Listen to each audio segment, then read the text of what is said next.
Oh, that is a lot. I'm so sorry. Okay, we blend. Oh, that is a lot as well. Yeah, don't. I think that's enough. that's Then blend it with your finger. Oh my god.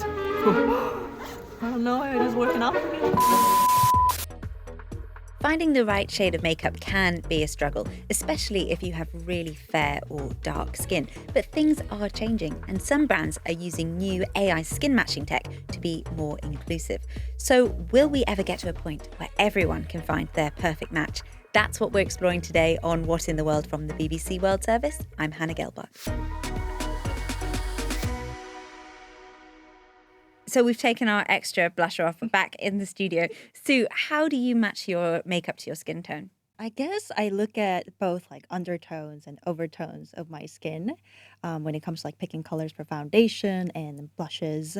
Back when I was in Korea, I did this personal color testing where like a professional color analyst will basically put those colored drapes underneath your bare face to kind of find the optimal color that would brighten your natural complexion. So I found out that I have this cool undertone with pinky hues underneath. So like anything that's cool toned foundation with pink or rosy blushes would work well on me. Talk me through how colour matching actually works. You mentioned overtones, undertones. So overtone is basically the surface color of your skin. And undertone is the subtle color that's underneath your overall skin tone that wouldn't change. So there are three different undertones. There's warm undertone, cool undertone, and something called neutral, which could pull out both colors.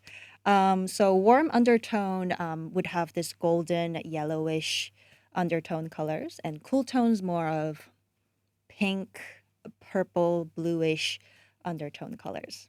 And we spoke to some beauty influencers about their experience of colour matching. Challenging, difficult to say the least. I think there's a wide variety of, fair complexion products. None of them are made light enough to match my complexion, and a lot of them are often too warm. They're not, cool tones. So for anybody with like a cool undertone, it is a little bit more challenging to find a product. They exist, they're just hard to come by, and they're usually quite pricey. I struggled to find products in my adolescence that would work for my skin tone, but in recent years, I've been able to shop in places that I've traditionally never really been able to shop in before or find a product in. When I was younger, I didn't even bother because a lot of the time, I was going for the drugstore makeup brands. They didn't have my shade whatsoever. Like, it's not even like they didn't have it in stock. A lot of the time, it didn't go past a certain shade, and I struggled a lot with that, so I just didn't really end up shopping for them. We're in the age of social media now. If a brand brings out a bad shade range, they get called out.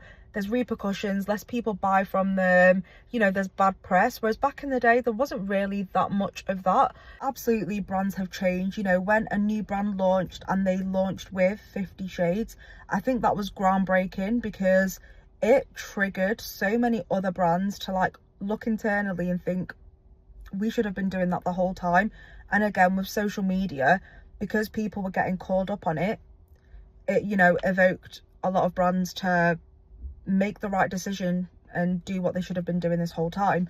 It's changed massively. Like, I can definitely find my shade. I don't ever have a problem with any brand really finding my right foundation shade. However, the undertone is the issue, especially when it gets to like brown and black skin that are either too orange or too red. And here is Adam Triantis. He's a cosmetic scientist, and he's also the co-founder of the makeup brand Dcypher. We asked him why some makeup brands don't have wider ranges. Traditional makeup brands will typically have a target consumer in mind when they're creating a range, and this will determine what formulas they want to create and what shade range they're going to have. In the past, this would lead some brands to have 15, 20 shades, of which there may be one or two darker shades. Brands can no longer really get away with this due to, diversity and inclusion. There is always this distinct variance between brands with kind of huge tone ranges and some with relatively few. And in the end, this comes down to economics. if you imagine that you have 50 shades, then you are in the hundreds of thousands to possibly millions of units. And this makes it very difficult and very risky to both launch a foundation brand, but also to reformulate it and get it stocked, because if it doesn't work as you planned, you end up with a huge amount of stock. Soo, I want to talk a bit about K-beauty, Korean cosmetics, because you're from Korea. K-beauty is everywhere. Everyone seems to love it. People doing review videos all over TikTok, but it has come under fire for not having particularly diverse shade ranges. What's your experience of K-beauty been like? I mean, growing up in South Korea, where taking care of your skin is sort of ingrained in the culture, it has been part of me since I was young. You'll constantly see those new products with new formulas and with new ingredients, and people testing them out and you're reviewing them. So I've been pretty experimental when it comes to like new beauty products. Whenever there's a new trend pops up, I'd like to try them out for myself and see how it works on my skin, and to understand why it's popular. But it wasn't until recently that I realized just how limited color options we have in Korean beauty brands. To put things into perspective, Korea isn't really a diverse country. I know the number of foreign residents is growing at the moment, but it only makes up about 5.2% of the total population. So historically, Korean beauty brands has been catering to the local dominant market, which is why there are just limited colors for the dominant group of consumers. That is now changing because K-beauty products are being exported all over the world. There are growing markets in lots of different places. What is it about Korean beauty products that make them so popular outside of South Korea? I think a lot of it comes from the Korean wave. Korean dramas, K-pop, Korean films.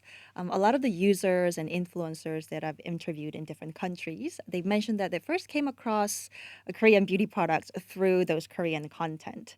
They see their favorite idols and actors with glowing, healthy skin on screen, and mentioning certain product in their skincare routine. They became curious about Korean beauty products and wanted to try them out. And they've also mentioned the reasonable price and high quality of these products worked out for them as well.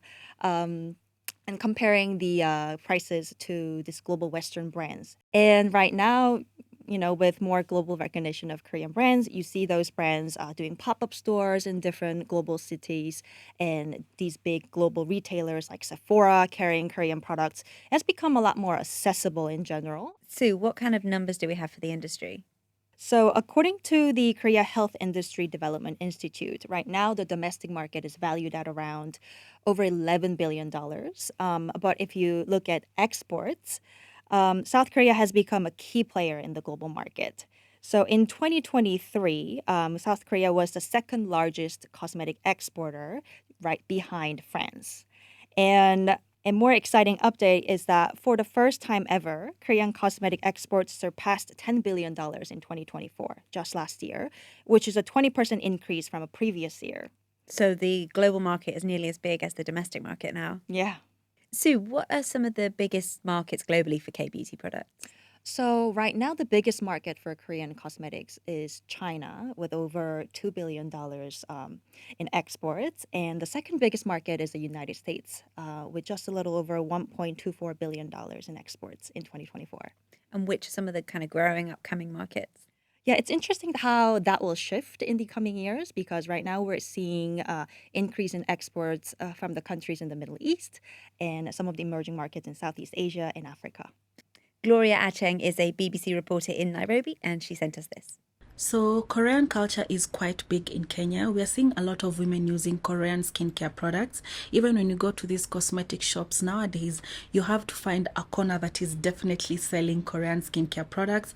We also have Korean shops where people can get Korean snacks, Korean alcohol, and we also have a K-drama fan base where people watch Korean drama and they even review this drama online. So I think Korean culture is quite big here, and it's definitely gaining a lot of popularity. You find that a lot of cosmetic companies are now using social media to market these products, and they're working with people like African influencers who are using these products on African skin. And of course, when an African influencer is using a product on a skin that looks like yours as an African woman, you tend to believe them more because they look like you. As the number of markets grows, Korean beauty is, of course, having to adapt its products. What are some of the ways that they're changing?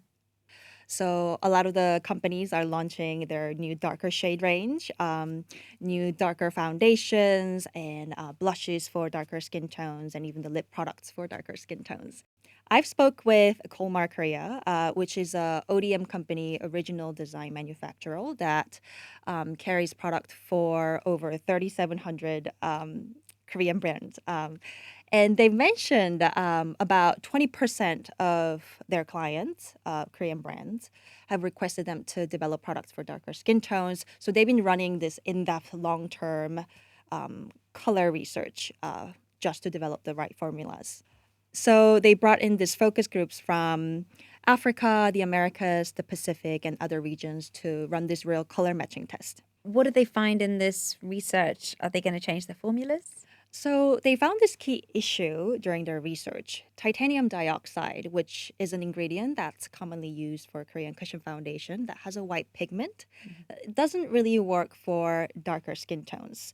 So while it has this nice coverage, smooth finish on lighter skin tones, it creates rather a dull, ashy look on darker skin tones. So they had to completely reformulate their cushion foundation formula. And also, they realized that darker skin tone has a wider color spectrum that they have to cover, which means they have to make a lot more colors than for lighter skin tones. So one of the benefits of cushion foundation is that one color often adapts to multiple skin tones within a close range. But for darker skin tones, they found out it doesn't really work out. They actually had to make various color tones in order to match with darker skin tones in a wider spectrum. I do think K-beauty could be what the market needs. A lot of the time they will cater to the population that are in Korea, so obviously that means that shade ranges will cater to like a paler person, a paler complexion. And while I can see why that is, obviously as they're marketing towards the more like Western markets, that shade range does need to change. And I have seen a lot of K-beauty brands really expanding their shades, and sometimes better. Like sometimes they get the actual undertones correct, but then sometimes they can either put too much black pigment in their foundations, things like that. So it does have a way to go. Consumers are having a lot more discussion about inclusivity in the beauty space. And ultimately, I think brands need to align their values with their consumers' values. And I think if K-beauty is meeting that need, then incredible, amazing. But I think that ultimately any brand who has those shared values and who is putting those values into practice could meet that market need. Adam from Dcypher, who we heard from earlier, mentioned how a lot of the reason that there hasn't been diversity historically is because of the financial limitations, right? And it would cost more to formulate so many different types and shade ranges.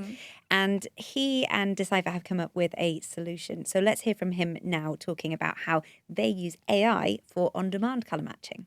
We don't really have completely set formulas, and we don't have a set shade range. So essentially when a consumer comes to our website, we ask them some questions, and then we scan their skin tone using a AI computer vision model and create a recipe from scratch, thinking about what are the exact percentages of pigment, of white, black, yellow, red, different pigments, what other ingredients need to be included, what level of coverage, how the finish, and how that might affect the colour. And then those are mixed together, and we send them to the customer. So maybe that's the future. Maybe more companies will be more agile and use things like AI to make more on-demand products to match their customers' needs. And of course, we can't talk about the diversity in skincare without mentioning brands like Fenty, which was one of the first to have shade ranges for multiple Right. skin tones. Now, lots of others are following suit. Thank you so much for coming onto the podcast, Sue. Thank you for having me, Hannah. And thank you for joining us. This is What's in the World from the BBC World Service. I'm Hannah Gelbart, and we'll see you next time.